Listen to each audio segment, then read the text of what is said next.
Welcome to our channel. Today we how to disable Bluetooth tracking in TileApp. Easy tutorial step by step clearly. To disable Bluetooth tracking in the TileApp, begin by opening the app on your mobile device. Once the app is open, navigate to the main dashboard.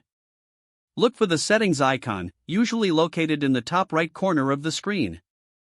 Tap on the settings icon to access the app's settings menu. Scroll down until you find the option labeled Privacy. Select the Privacy option to open the privacy settings. Within the privacy settings, locate the section for Bluetooth tracking. Tap on the Bluetooth tracking option to adjust the settings. You will see a toggle switch for Bluetooth tracking.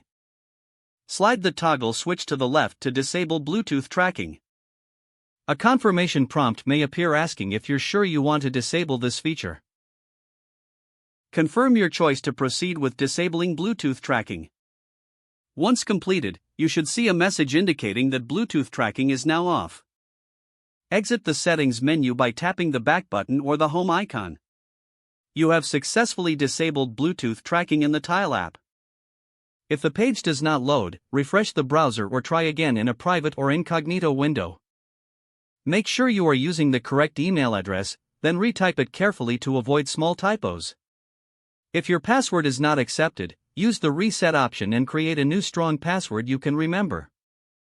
Check your spam folder for verification or security emails, then complete any requested confirmation steps. Enable two-factor authentication if available to improve account security and reduce unauthorized access risk. After signing in, review your profile details so your contact information and settings are accurate and current. If you see an error message, note it down and try again after restarting your device and internet connection. Log out when you finish, especially on shared devices, to keep your account and payment information secure. If the page does not load, refresh the browser or try again in a private or incognito window. Make sure you are using the correct email address, then retype it carefully to avoid small typos. If your password is not accepted, use the reset option and create a new strong password you can remember. Check your spam folder for verification or security emails, then complete any requested confirmation steps. Enable two-factor authentication if available to improve account security and reduce unauthorized access risk.